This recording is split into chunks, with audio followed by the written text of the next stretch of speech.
3. Hai, Assalamualaikum warahmatullahi wabarakatuh. Perkenalkan, nama saya Risa Renata dan teman saya Syahrina Murti Siregar, Putri Firandarai. dan saya Vina Maggi.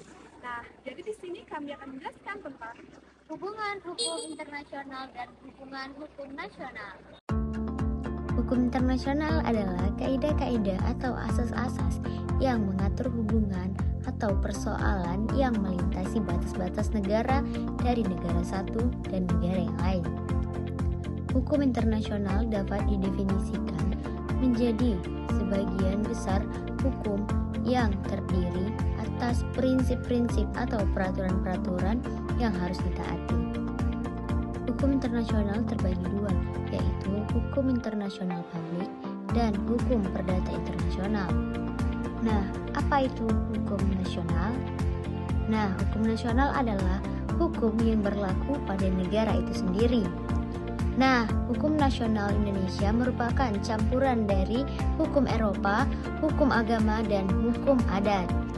Sebagian besar sistem yang dianut adalah Eropa kontinental.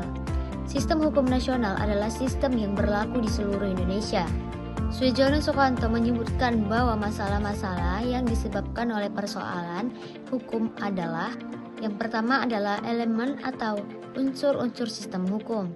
Yang kedua, bidang-bidang sistem hukum. Yang ketiga, konstituensi sistem hukum. Yang keempat, pengertian-pengertian dasar sistem hukum. Yang kelima, perbedaan dan kelengkapan sistem hukum.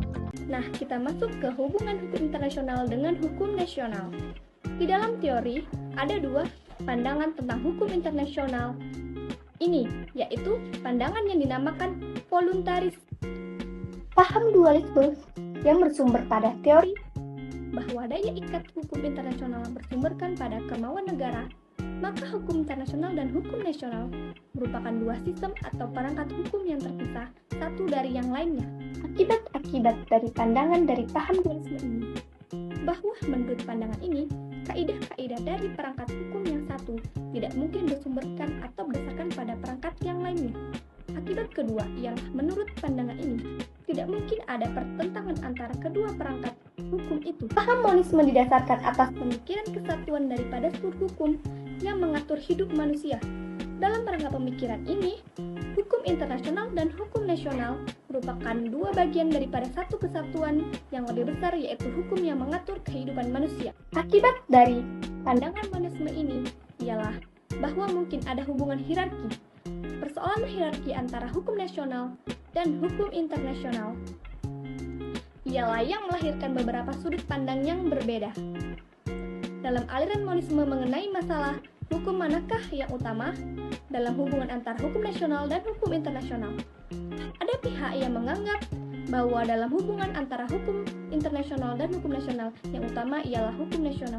Nah, jadi paham ini adalah paham monisme dengan primat hukum nasional. Paham lain juga berpendapat bahwa hubungan antara hukum nasional dengan hukum internasional yang utama adalah hukum internasional. Pandangan ini disebut pandangan monisme dengan primat hukum internasional.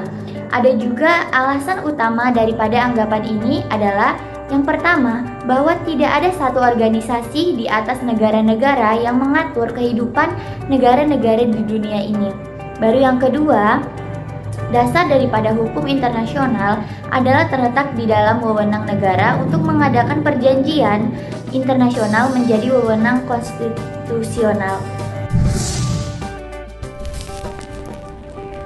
Kita masuk ke bagian D, yaitu penyelesaian sengketa internasional secara damai. Ketentuan hukum internasional telah melarang penggunaan kekerasan dalam hubungan antar negara.